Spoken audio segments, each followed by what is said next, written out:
সারা দেশে বিভিন্ন বয়সী মানুষের মধ্যে এখন ইনফ্লুয়েঞ্জা জ্বরের প্রকোপ চলছে। শিশু থেকে প্রাপ্তবয়স্ক সব বয়সী মানুষ এই জ্বরে আক্রান্ত হচ্ছেন। বিশেষজ্ঞরা বলছেন, করোনা, ডেঙ্গু, চিকুনগুনিয়া ও মৌসুমী জ্বরে আক্রান্ত হচ্ছে বেশিরভাগ মানুষ। স্বাস্থ্য অধিদপ্তরের পরিচালক ডাক্তার ABM আবু হানিফ জানান, ডেঙ্গু মোকাবেলায় পদক্ষেপ নিচ্ছে সরকার। বিস্তারিত নূর মোহাম্মদ ভূঁইয়ার রিপোর্টে। সারা দেশে ঘরে ঘরে জ্বর, সর্দি, কাশিতে আক্রান্ত হচ্ছে মানুষ। জ্বরের তীব্রতায় শরীরের ব্যথায় কাহিল অবস্থা রোগীদের। জ্বর এলেই করছেন ডেঙ্গু টেস্ট, নেগেটিভ হলেই চিকুনগুনিয়া নয়তো করোনা। টেস্টে এসব ভাইরাস নেগেটিভ হলেই মৌসুমি জ্বর ধরে চিকিৎসা দিচ্ছেন চিকিৎসকরা। বিশেষজ্ঞরা বলছেন, করোনা, ডেঙ্গু, চিকুনগুনিয়া, টাইফয়েড ও মৌসুমি জ্বরে আক্রান্ত হচ্ছে বেশিরভাগ মানুষ।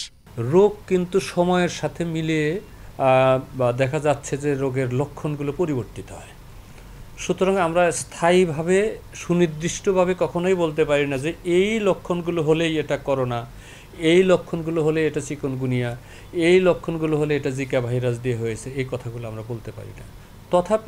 তথাপিও সাধারণভাবে আমরা ধরে নিই সেটা হলো যে যদি দেখা যাচ্ছে জ্বরের সাথে কাশি আছে, গলা ব্যথা আছে, সর্দি জ্বরের লক্ষণগুলো আছে, মুখের স্বাদ কমে যাচ্ছে, এই জিনিসগুলো করোনা ভাইরাসের লক্ষণের সাথে চলে যায়।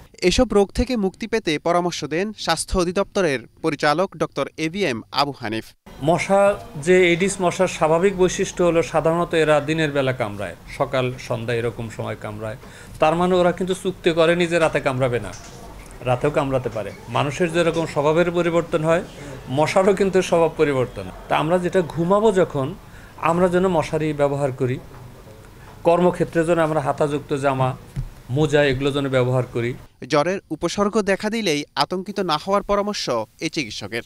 আমাদের যদিও প্রস্তুতি আছে, আমাদের DNC ডেডিকেটেড হসপিটাল থেকে শুরু করে মুগদা। নূর মোহাম্মদ ভূঁইয়া, এশিয়ান টেলিভিশন, ঢাকা।